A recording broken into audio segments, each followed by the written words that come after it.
자리에 앉으셔서 하나님의 말씀을 보겠습니다. 사도행전 16장 25절 말씀부터 34절까지의 말씀입니다. 신약성경 215페이지. 우리 함께 봉독하겠습니다. 한밤중에 바울과 실로가 기도하고 하나님을 찬송하며 죄수들이 듣더라. 이에 갑자기 큰 지진이 나서 옥토가 움직이고 문이 다 곧 열리며 모든 사람의 매인 것이 다 벗어진지라. 간수가 자다가 깨어 옥문들이 열린 것을 보고 죄수들이 도망한 줄 생각하고 칼을 빼어 자결하려 하거늘 바울이 크게 소리질러 이르되 내 몸을 상하지 말라. 우리가 다 여기 있노라 하니 간수가 등불을 달라고 하며 뛰어 들어가 무서워 떨며 바울과 실라 앞에 엎드리고 그들을 데리고 나가 이르되 선생들이여 내가 어떻게 하여야 구원을 얻으리까 하거늘 이르되 주 예수를 믿으라. 그리하면 너와 내 집이 구원을 받으리라 하고 주의 말씀을 그 사람과 그 집에 있는 모든 사람에게 전하더라. 그 밤 그 시각에 간수가 그들을 데려다가 그 맞은 자리를 씻어주고 자기와 그 온 가족이 다 세례를 받은 후 그들을 데리고 자기 집에 올라가서 음식을 차려주고 그와 온 집안이 하나님을 믿음으로 크게 기뻐하니라. 아멘. 이제 하엘 찬양단의 찬양이 있습니다.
되신 여호와여, 내가 주님을 사랑합니다. 주는 나의 반석이시며 나의 요새시라. 주는 나를 건지시는 나의 주 나의 하나님, 나의 피할 밤이시요 나의 방패시라. 나의 하나님,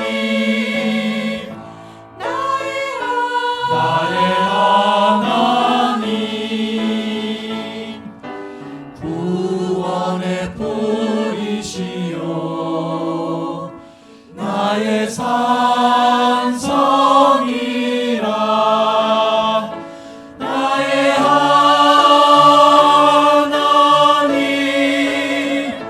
나의 하나님,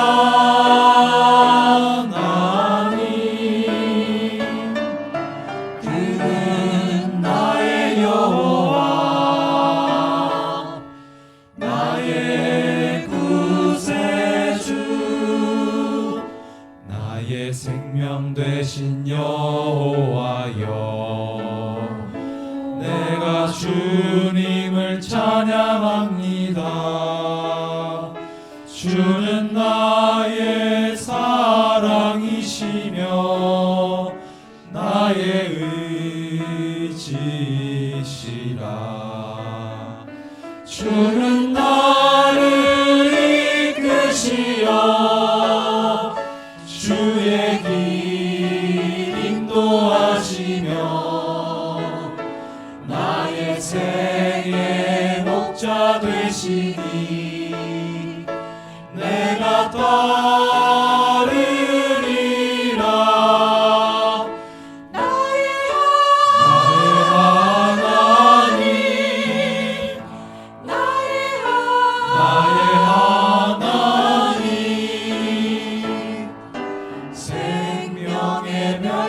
안으로 내게 씌우소서. 나의 하나님, 나의 하나님,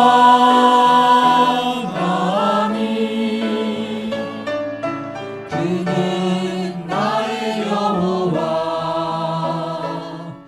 나의 구세주. 그는 나의 여호와,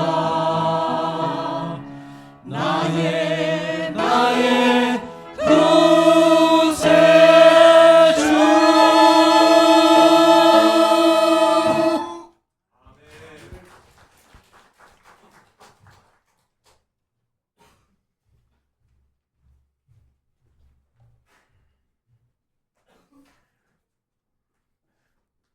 어떤 사람이 주차 공간을 찾지 못해서 주변을 뱅글뱅글 돌고 있었습니다.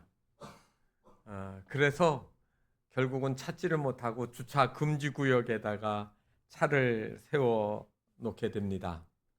그리고 거기에 차 본네트에다가 쪽지를 하나 썼습니다. 죄송합니다. 이 주변을 15분 동안 주차하려고 찾아봤지만 찾지 못해서 제가 이곳에 세웠습니다.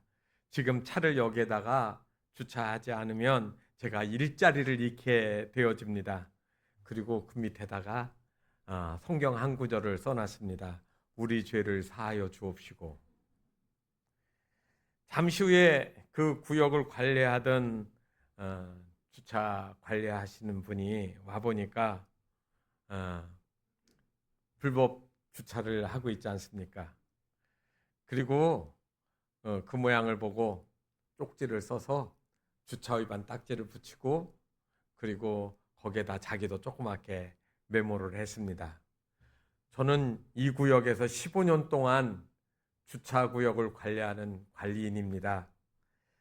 제가 만약에 여기에다가 주차 위반을 붙이지 않으면 저는 일자리를 잃게 됩니다.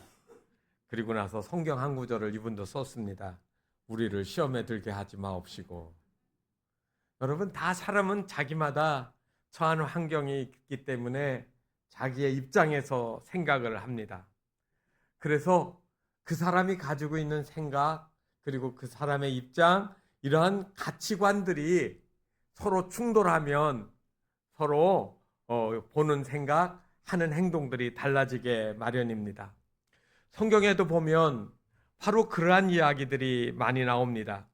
오늘 우리가 읽은 이 본문 말씀은 사도 바울이 전도 여행을 떠났을 때의 이야기입니다. 2차 전도 여행을 떠나서 그가 드로아에서 이제 동쪽으로 가려고 했을 때 밤에 환상 중에 마게도냐 저 건너편 바다 건너편에서 이리로 와서 도와달라고 하는 사인을 받고 하나님이 지금 우리를 그 동쪽이 아니라 저 바다 건너 서쪽 편으로 인도하시는가 보다 하고 순종하면서 그가 바다를 건넜습니다. 그리고 오늘날에도 그리스의 제일 북쪽 지역은 마게도냐 지역이라고 하는데 거기에서 제일 큰 도시의 이름이 빌립보입니다. 이 빌립보라는 말은 그 당시 황제 이름 중에 이 빌립이라고 하는 황제의 이름을 따서 황제에게 증정한, 황제에게 바친 도시라는 이름이에요. 그래서 로마로부터 멀리 떨어져 있지만 로마 직할 도시가 되어지고, 그리고 로마에서 행정관을, 집정관을 보내서 거기를 관리를 했습니다. 바로 그 큰 도시에 사도 바울이 들어갔습니다. 그리고 여기저기 다니면서 여러분 잘 아는 자주장사, 옷감 장사하는 루디아를 만나서 전도했던 데가 바로 이 빌립보이기도 하고요. 그리고 이곳저곳 돌아다니면서 전도를 하는데, 그런데 이런 일을 당합니다. 그 도시에 점치는 귀신 들린 여종 하나가 전도할 때마다 따라다니면서 이 사람들은 지극히 높은 하나님의 종입니다. 그리고 여러분들한테 구원을 전하는 자입니다라고 자꾸 이야기를 하는 겁니다. 물론 그 말은 누가 할 말이에요? 믿는 사람들이 할 말인데 지금 이 여자는 귀신 들린 여자입니다. 그래서 돌아다니면서 전도하려고 하면 먼저 나와서 툭 튀어나와 가지고 얘기하고 자꾸 방해를 하니까 사도 바울이 그 귀신 들린 여종한테 하는 말이 뭐라고 하느냐면 예수 그리스도의 이름으로 내게 명하노니 그에게서 나오라 선언을 했더니 그 여자 안에서 역사하던 귀신이 놀라서 떠나가게 되어집니다. 그런데 그때부터 무슨 일이 벌어졌습니까?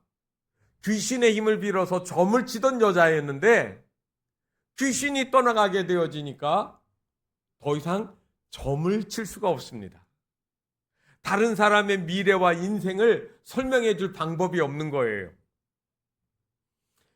그런데 이 여자는 점치는, 귀신 들린 점치는 여종이라고 했으니까 주인이 있는 거 아니겠습니까?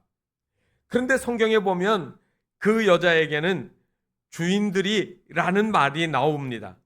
그래서 19절에 보면 여종의 주인들 하는 말을 보면 복수의 개념이니까 여러 명이 이 여자가 돈이 되니까 사들여서 점을 치며 수익을 나눴던 것 같습니다. 그런데 더 이상 돈이 벌리지가 않는 거예요. 그래서 바울과 실라를 끌고 장터로 데리고 갔습니다. 이 장터라고 하는 이 말은 여러분 그리스의 사람들이 이렇게 모여있는 아고라, 광장과 같은 곳입니다. 거기에 사람들이 모여서 물물 교환도 하고 물건도 팔기도 하고 또 중요한 민의가 있으면 모여서 거기서 토론을 하고 투표도 하고 그러면서 사람들이 모이는 곳. 그래서 자기에게 손해를 끼친 이 바울과 실라를 끌고 가서 관리들에게 고발을 한 겁니다. 오늘 성경 말씀을 보게 되어지면 바로 감옥에 갇힌 이 바울과 실라가 그곳에서 했던 일, 그리고 어떤 일들이 일어났는지를 우리가 볼 수가 있습니다. 24절에 보게 되어지면 이러한 명령을 받아라 그들을 깊은 감옥에 가두었다 이렇게 나와 있습니다. 깊은 감옥이라고 했습니다. 로마 정부는 감옥이 세 종류가 있었습니다. 그냥 우리말로 하면 간단한 자범, 뭐 교통신호 위반해 가지고 이렇게 끌려온 사람들, 이런 사람들은 그냥 구치소, 그 경찰서 안에 이렇게 가둬두는 그런 공간이 있는데 그런 공간이 있었습니다. 그거를 갖다가 코모리오라고 하고요. 그거보다는 조금 더 죄질이 무거운 사람이 들어가는 감옥을 인테리어라고 합니다. 요즘에 집 새로 하면 인테리어라고 하는데 그게 감옥 이름이었습니다. 그리고 아주 중범죄를 짓는 강력범, 사형에 해당하는 범죄자들을 가두는 감옥이 오늘 여기 말하는 깊은 옥이라고 하는데 이게 플리아노미입니다. 그래서 보통은 이 플리아노미라고 하는 감옥은 지상에 있지 않고 땅굴을 파서 아래에다가 감금해 두게 되어집니다. 여러분, 복음을 전하고 하나님의 나라를 얘기하다가 귀찮게 구는 여종, 귀신 들린 여종 때문에 귀찮아서 귀신을 내쫓았더니 그게 무슨 중재가 되겠습니까? 그런데 오늘 여기에 보면 이 사람들을 갖다가 이 여종의 주인들이 고발한 내용이 뭐냐면 유대인이라고 했다는 거죠. 그 당시 유대인들은 로마 정부에 이렇게 굴종하고 그리고 시키는 대로 하는 게 아니라 늘 반항하고 그리고 그들에게 따라가지 않는 그런 반골 기질이 많은 사람들이었습니다. 그래서 이 유대인이라고 하는 그 말만 듣고 감옥을 깊은 감옥에다가 가두고 또 가두기 전에 심각하게 많이 때렸습니다. 성경에 보면 착고를 채웠다고 하는데, 이 착고라는 말은 여러분 다리를 갖다가 최대한도로 벌렸는데 가운데에다가 막대기를 끼고 양 끝에다가 쇠사슬로 발을 결박을 하는 거예요. 그렇게 되면 부자연스럽게 다리를 벌렸는데 오므릴 방법도 없고 어떻게 할 방법도 없으니까 얼마나 고통스러웠겠습니까? 그런데 자세를 바꿀 수 없도록 그 착고를 갖다가 벽에 있는 쇠고리에다가 쇠사슬을 묶어 놓으니까 정말로 어정쩡하고 힘든 자세로 견딜 수가 없어요. 몸이 마비가 되는 것 같고 정말 고통스러운 그러한 모습으로 지금 감옥에 있는 겁니다. 이 어렵고 힘드니까 어떻게 하겠습니까? 할 수 있는 거 아무것도 없어요. 하나님, 우리가 당한 아픔과 이 고통을 긍휼히 여겨달라고 하나님께 기도하는 수밖에 없지요. 바울과 실라가 할 수 있는 방법은 아무것도 없습니다. 그래서 기도하기 시작했습니다. 고통스러우니까 고통을 이겨볼 생각인지 몰라도 바울과 실라가 기도하는 소리가 점점 통증이 심할수록 더 커져갑니다. 그러다가 이번에는 찬송을 부르기 시작했습니다. 찬송이 즐거워서 부르는 경우도 있지만 우리가 하는 말로 찬송은 곡조 붙은 기도예요. 그래서 아프고 힘들 때 그들은 그 리듬에 기도의 내용을 담아 하나님 앞에 찬송을 부르기 시작을 했습니다. 그랬더니 갑자기 큰 지진이 일어났다고 했습니다. 옥터가 들썩들썩하고 그리고 옥문이 열리기 시작했고 그리고 모든 사람, 그 감옥에 있는 모든 사람의 그 묶인 것들이 다 벗어졌다라고 이야기를 합니다. 보통은 문을 다 잠궈놓고 간수들이 밤에 하는 게 뭐겠습니까? 같이 잠을 자는 거죠.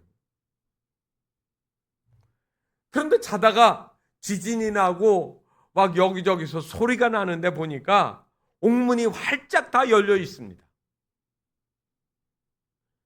그래서 간수가 죄수들이 도망한 줄 알고 칼을 빼서 자결을 하려고 한 거예요. 자살을 시도하려고 하는 겁니다.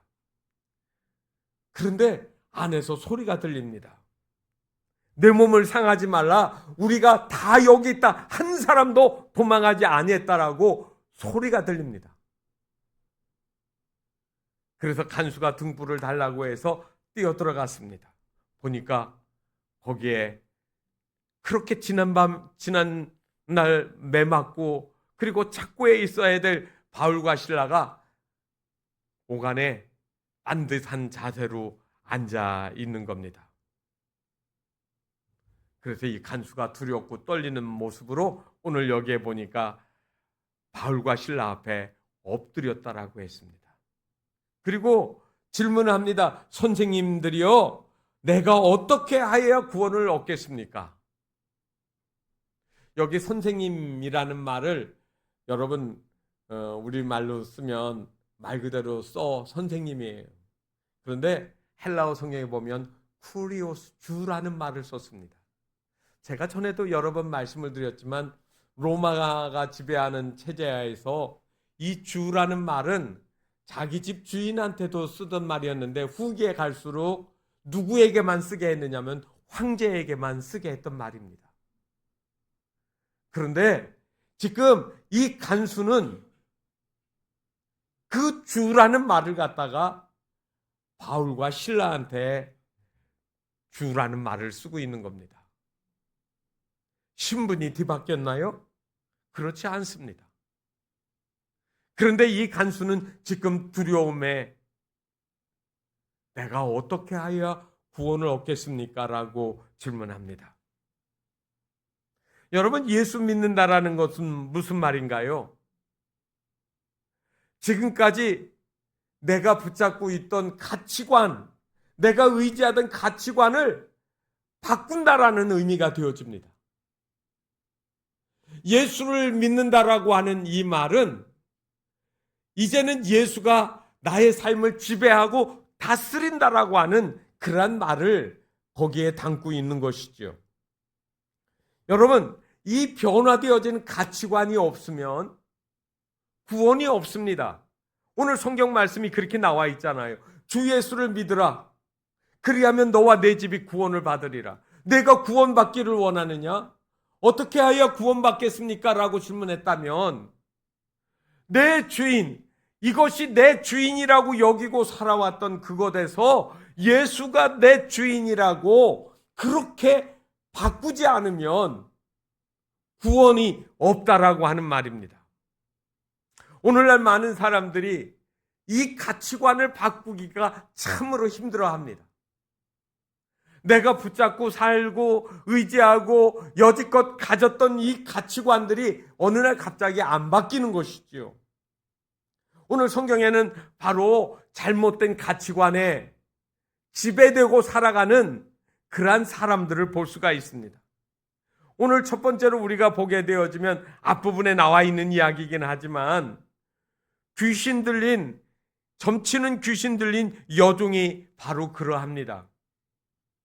이 여자는 말 그대로 종이라고 했지만 이 말을 다른 말 바꾸면 노예라는 말이에요. 남의 집에 매여서 시키는 대로 하는 여자예요. 그런데 이 여자 안에 귀신이 들어가니까 다른 무엇보다도 다른 사람의 미래와 되어질 운명들에 대해서 이렇게 쪽집게처럼 잘 맞춰 나가는 거예요. 그래서 사람들이 몰려 들어왔습니다. 그런데 이 점치는 귀신을 헬라어로 보면 퓨누마 피도나 이렇게 되어 있습니다. 퓨누마 피도나. 사도행전이 누가가 썼던 그런 누가복음과 사도행전 저자가 같습니다. 의사 누가예요. 그런데 이 사도 바울이 복음을 전하면서 부딪히는 세계는 어떤 세계입니까? 로마가 지배하는 세대, 그리고 문화적으로는 헬라, 그리스가 지배하는 거예요. 그러니까 복음 들고 나가면 부딪히는 게 로마와 그리스의 신들과 부딪히는 거예요. 어떻게 부딪힙니까? 그들의 신이 복을 주고 그들을 지켜준다라고 하는 그 생각, 거기에서 예수 그리스도가 다스리고 지배한다라는 가치관으로 바꿔야 됩니다. 그리스에 가면 그리스의 중심부에 있는 도시 이름이 델피라는 도시가 있습니다. 옛날 이름은 헬라어로는 델포이 이렇게 되어 있는데 이 델포이의 포이가 무슨 말이냐면 피논이라는 말에서 왔습니다. 그래서 이 델피에 가면 산기슭에 이렇게 도시가 옛날에 있던 그곳인데 신이 동쪽 끝과 서쪽 끝에서 독수리를 날렸더니 양쪽에서 날라서 딱 만난 곳이 델피예요. 그래서 거기가 중심이다라고 해가지고 여러분 옴파로스라는 말 아시죠? 상표 이름이기도 한데 그 말이 중심 배꼽이라는 말입니다. 그래서 그리스 사람들은 전 세계는 정치적으로는 로마가 지배할지 모르지만 전 세계의 사상과 정신은 그리스가 지배한다라는 자부심을 가지고 있는 사람들입니다. 바로 그런데 이 델피에서는 무엇가 일어나느냐면 아폴로 신이 있고 아폴로 신을 섬기는 여사제가 점을 쳐요. 다시 말하면 왕실이나 국가의 어떤 일을 결정하게 되어질 때 이 신전에 와서 여사제한테 묻는 거예요. 그러면 그 여사제가 바로 신에게 물어서 그 신탁을 전해주는 일을 했던 곳이 바로 이 델피인데 이 델피에 있는 그 신에게 묻는 여사제의 이름이 피디야. 그래서 피논이라는 말로 나온 거예요. 그래서 오늘 성경에 보면 점친다. 그런데 이 점치는 이 피디아라는 여사제가 어떻게 하는 줄 아세요? 그 지역에 가면 온천들이 있는데 유황온천이 있습니다. 신전에 여사제가 혼자 들어가서 점을 치려고 신탁을 하는데 그 들어갈 때 하얀 연기가 올라온대요. 그 공간에. 그러면 이 유황의 그 연기에 정신이 황홀경의 상태에 빠져가지고 쭝얼쭝얼쭝얼쭝얼대면 그거를 바깥에 있는 남자가 받아가지고 이렇게 주는 거예요. 그런데 그 말이 입안에서 웅얼웅얼 나오기 때문에 어떤 때는 그 말이 무슨 말인지 모르지만 쓰는 사람 마음이에요. 그래가지고 전해주면 그게 나라의 운명과 그리고 그 가정이나 개인의 장래를 결정하는 점이 되어지는 것이죠. 그래서 그때 그 여사제 피디아가 쭝얼쭝얼쭝얼 하는 거에서 복화술 여러분 아시죠? 입을 안 놀리는데 말소리가 나오는 것처럼 그 신비한 그러한 일들이 일어났던 겁니다. 바로 그러한 그리스 사람들이 가지고 있는 미신관, 그들의 신관이 이 점치는 여자를 통하여서 나오는 거예요. 여러분, 많은 사람들이 이 귀신 들린 여자에게 찾아가서 자기의 미래를 묻고 미래를 상의하고 시키는 대로 따라가는 사람들. 여러분, 성경에 나와 있는 이 여종만 그러겠습니까? 오늘날 우리 땅에도 많은 사람들이 그렇게 살아갑니다. 그래서 이사 가는 날도 가서 물어보고 손 있는 날, 손 없는 날 정해놓고 이사하는 사람들이 있습니다. 저는 한 번도 그거 따져본 적이 없고 한 번은 이삿짐 센터 가서 물어보니까 손 있는 날은 사람들이 이사를 안 하니까 이때는 싸대요. 엄청나게 싸요. 이사는 사람이 없으니까. 손 없는 날은 그때는 막 올라갑니다. 제가 어떻게 해야겠습니까? 저는 일부러 손 있다고 하는 날만 정해가지고 싸니까. 그런데 한 번도 저한테는 그것 때문에 재앙이 미친 적이 없거든요. 그런데 많은 사람들이 이사도 보이지 않는 신, 보이지 않는 두려움, 보이지 않는 근심 때문에 못하는 거예요. 어떤 사람은 집에다 못 박지 말라고 했다고 집에다 못 하나도 못 박아요. 어떤 사람은 결혼하는 날짜도 내가 좋은 날짜에 못하고 누구한테 물어서 점쟁이한테 물어서 사주팔자를 보고 그거에 의해서 하게 되어지는 거. 여러분, 그게 묶인 거예요. 그 묶인 것에서 풀어지지 아니하면 믿음을 가질 수가 없습니다. 오늘날 많은 사람들이 하나님이 아닌 세상 거에 묶여 있습니다. 개인적으로 보면 교만의 영에 사로잡힌 사람은 하나님을 대적하게 되어요. 권력의 영에 사로잡힌 사람은 압살롬이 아버지 다윗을 죽이는 것처럼 패륜적인 일들도 하게 되어지고요. 도박의 영에 묶인 사람은 도박을 끊지 못하고 그것 때문에 패가망신도 합니다. 여러분, 우리가 살아가면서 나를 붙잡고 있는 게 무엇인가를 보십시오. 점치는 귀신 들린 여자만 묶였다라고 생각하시면 안 됩니다. 내 삶의 모든 것들을 하나님이 기뻐하신 거에 다 맡기는 거예요. 여러분, 우리가 어떤 사업을 하거나 이사를 하면서 우리가 하는 일들이 뭐가 있습니까? 나는 내가 가는 어디에서 무엇을 하든지 나는 하나님과 함께 시작한다. 내가 이사하는 그곳에서 나는 하나님과 함께 일한다. 그리고 거기에서 산다. 그 고백이 예배로 나오는 거예요. 여러분, 여기에서 어떠한 재앙도, 어떠한 어려움도, 어떠한 환난도 하나님이 나와 함께 하신 동안에 극복하고 이기고 하나님이 보호해 주실 것이라는 믿음의 고백으로 우리가 예배하는 겁니다. 왜요? 그 사람에게는 하나님이 주님이시기 때문에. 두 번째로는 오늘 성경에 보면 이 귀신 들린 여종을 소유하고 있는 주인들이 있습니다. 이 사람들은 여종을 점치게 해서 뭐를 벌었어요? 돈을 벌었습니다. 돈을 벌다가 돈을 못 벌게 되어지니까 그 원인을 찾아서 바울과 실라를 고발을 하고 매맞게 하고 감옥에 들어가게 만들어 놨습니다. 이 주인들의 세계에는 뭐가 있습니까?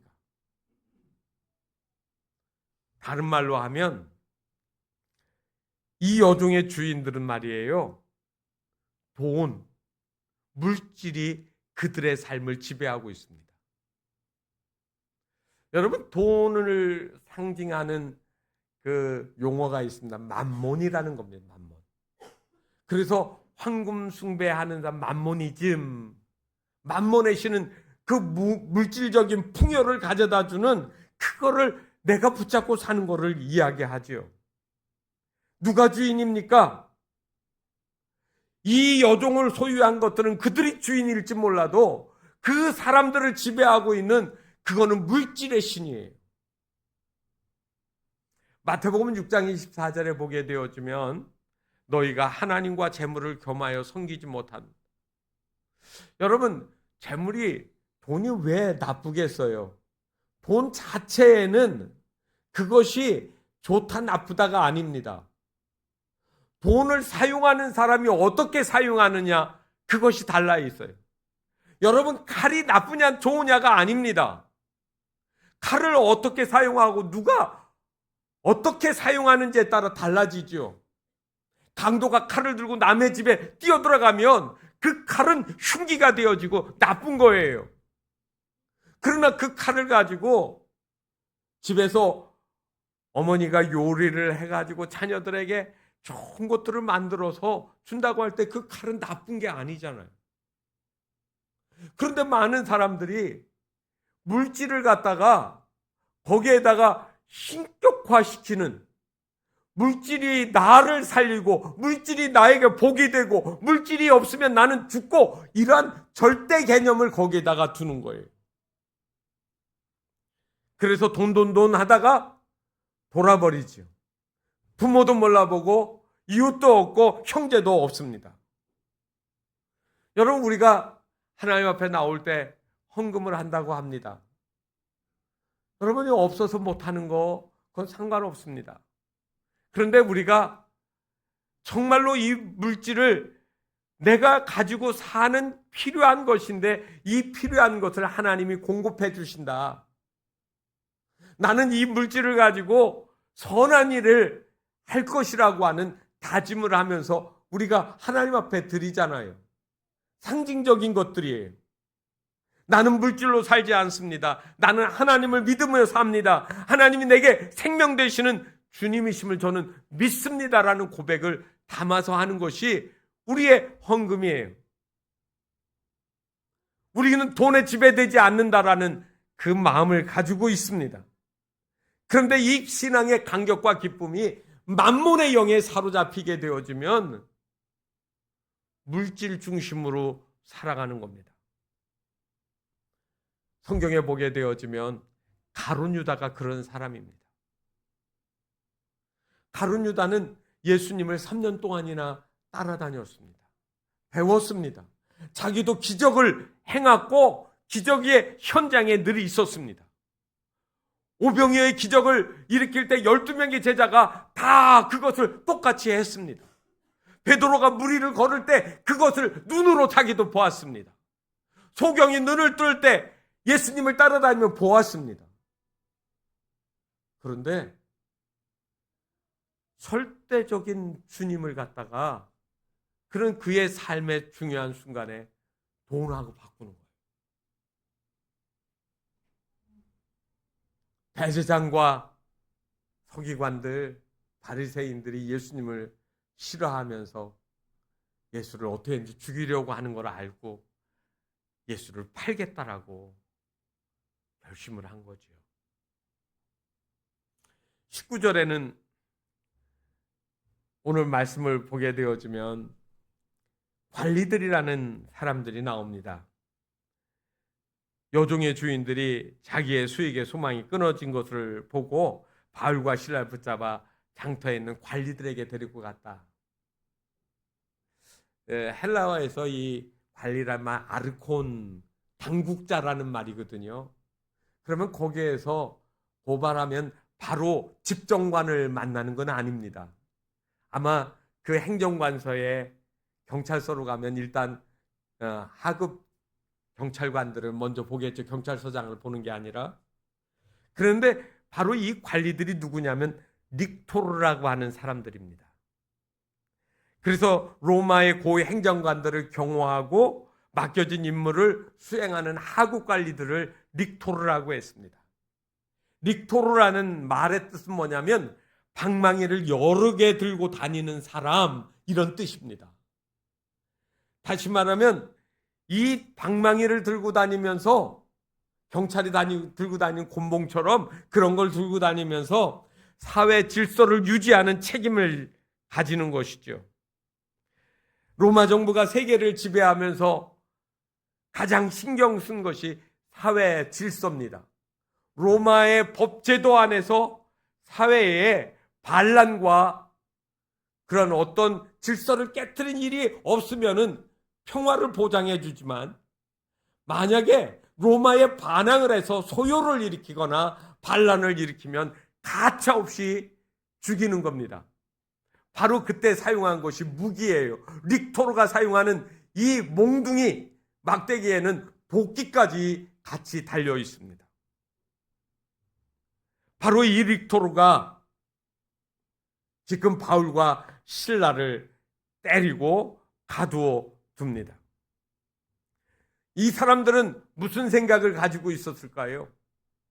아까 말씀드린 것처럼 이 사람들이 유대인입니다라고 하는 그 말만 듣고 법을 집행하는 사람이 올바르게 집행한 것이 아니라 편견을 가지고 있었습니다.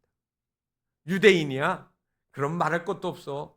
우리가 어떻게 해도 이 사람들은 우리에게 반항할 수도 없고 우리에게 어떤 도전을 할 수가 없도록 만들어야지. 그래서 바로 붙잡고 그들의 상관에게로 데리고 갔습니다. 집정관, 그 빌립보 도시의 최고 우두머리 행정 책임자에게 데리고 가서 이 사람 유대인입니다. 유대인들이 지금 소란을 일으켰습니다 라고 이야기를 하고 신문이나 조서를 받는 것도 아니고 무조건 옷부터 벗기고 때렸습니다. 그리고 착고를 채워서 깊은 감옥에 가두어 둔 거예요. 여러분, 많은 사람들이 그렇습니다. 편견이라는 게 있어요. 정치하는 사람들 편견이 있습니다. 타협이 안 일어나죠. 신앙적으로 이런 문제들이 사로잡히게 되어지면 여러분, 무슬림들을 보시면은 그 모습들을 어떻게 표현을 할 수가 없어요.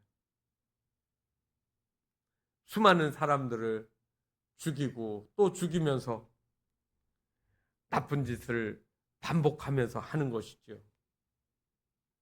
그래서 오늘 이 편견들을 우리의 삶에서 지워버리고 그리고 깨끗하게 해야 이 복음이 들어가는 겁니다. 예수님 당시에 바리새인들도 서기관들도 이러한 편견들이 있었습니다. 그런데 이러한 편견들, 이러한 사상으로부터 변화되어진 사람들이 있습니다. 바로 바울입니다. 아시는 것처럼 바울은 율법에 사로잡혀서 예수 믿는 사람들을 다 없이 해야 된다라고 생각했던 사람입니다. 그런데 그가 다메섹으로 가는 길에서 예수님을 만나고 난 후에 그의 가지고 있던 편견 그리고 가지고 있던 가치관을 다 쏟아버리고 예수를 담았습니다. 그리고 그는 예수 그리스도가 그의 삶에서 말씀하시는 대로 자기의 목숨과 생명을 다 불살라서 오로지 순종하는 일에다가 다 맡겼습니다. 여러분, 진흙이 말라 있으면 만들어지지가 않습니다. 딱딱한 진흙을 부드럽게 만들려고 하면 뭐가 들어가야 되죠? 물이 섞여야 됩니다. 물을 부어서 충분히 축축해지면 주물르고 반죽을 해서 그것으로 모양이 만들어지는 겁니다. 편견과 물질이나 귀신이나 이런 것들에 사로잡힌 사람들은 하나님이 그 사람의 인생에 관여할 수가 없습니다. 내 인생을 바꾸려고 하면 성령님에 의해 가지고 딱딱해진 것들이 부드러워지고 새로워져야 되는 것이죠. 감방 밖에서 자살을 하려고 했던 이 간수가 바울과 실라 앞에 엎드렸습니다. 그리고 한 말이 선생님들이 아까 말씀드린 것처럼 주님이라는 말을 썼습니다.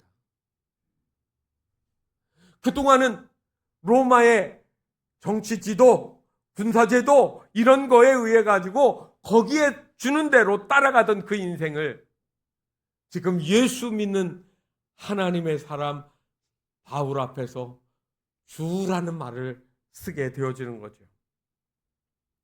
그리고 질문합니다. 내가 어떻게 하여야 구원을 얻으리까? 그동안의 구원은 물질적이고 경제적이고 사회적이고 이런 많은 조건들이 나를 지켜주는 그런 환경, 그러한 것들이라고 생각했었는데 지금 그에게는 그것이 아니라 어떻게 해야 내 영혼이 살 수 있는지를 질문하는 겁니다. 아마 이 간수라는 사람은 그도 역시 군인이었을 겁니다.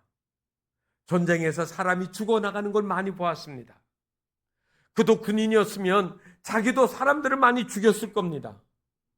죽고 끝나는 것, 이렇게 험한 인생이라고 하면 아무것도 할 것이 없잖아요. 여러분, 우리 인생이 살다가 죽으면 끝이 아니라는 사실을 기억하십시오.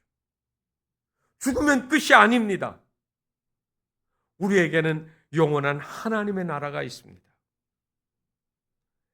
죽으면 허무하게 소멸되어지는 짐승이 아니라는 말입니다. 그래서 성도의 죽음은 소망이 있습니다. 그래서 우리는 영원히 헤어진다라고 하는 영결이라는 말을 쓰지 않습니다. 소천, 하늘에서 부르셨다. 누가요? 하늘에 계신 하나님이 우리를 천국으로 부르시는 거예요. 성도에게는 바로 그러한 소망이 있다라는 사실입니다. 그래서 사도 바울은 바로 너의 삶을 지배하는 것이 물질이나 권력이나 세상의 부유함이 아니라 예수 그리스도여야 함을 이야기하는 겁니다. 여러분, 뭐에 붙잡혔습니까? 10대는 사랑에 붙잡힌다고 하더라고요. 20대는 인기와 야망에 사로잡히고 30대는 일에 사로잡히고 40대는 소유와 정욕에 붙잡히고 50대는 권세에 붙잡히고 60대가 되면 명예에 사로잡힌대요. 어차피 붙잡혀 살 수밖에 없다라고 하면 우리의 인생을 주 예수께 한번 맡겨보지 않으시겠습니까? 나를 묶고 있던 썩은 가치관들, 그리고 소멸되어야 될 것들, 영원하지 않은 것들이 나를 지배하지 않도록 주님, 저를 붙잡아 주십시오. 이제부터 내 안에 사는 가치와 기준이 오직 예수 그리스도이기를 바랍니다라고 하는 고백이 되어지기를 바랍니다. 내 안에 사는 이가 예수 그리스도이시기를 주님의 이름으로 축복합니다. 내 안에 사는 이 예수 그리스도니 나의 죽음도 유익함이라. 사도 바울의 고백과 같이 이 시간 우리도 부르면서 우리의 삶을 주님께 맡기는 삶이 되기를 바랍니다. 내 안에 사는 이 예수 그리스도니 나의 죽음도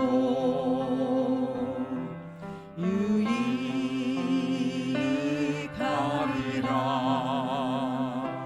나의 왕의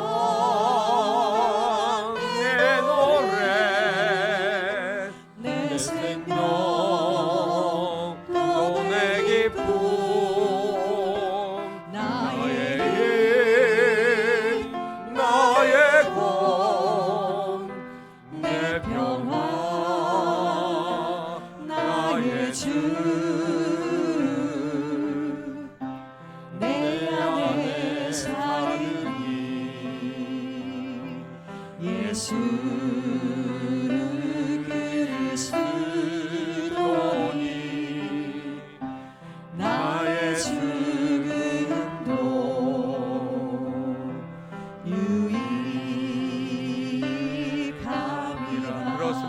안에 사는 마지막까지 주님이 내 안에 계셔서 이 땅으로 끝나는 것이 아니라 저 영광스러운 천국으로 이어지는 삶이 되시기를 원하신다면 이 시간 주님만이 나를 다스리시도록 우리의 마음을 바꾸셔야 됩니다.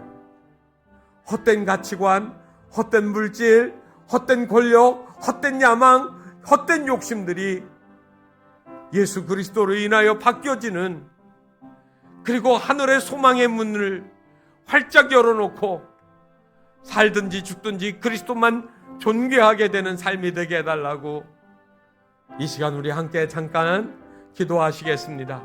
특별히 상을 당한 우리 김영석 장로님 가정을 위해서 기도해 주시기를 바라고, 또 질병으로 고통당하는 이들, 아픈 이들이 하나님의 은혜의 손길로 치유되어 줄 수 있도록 우리 함께 기도하시겠습니다.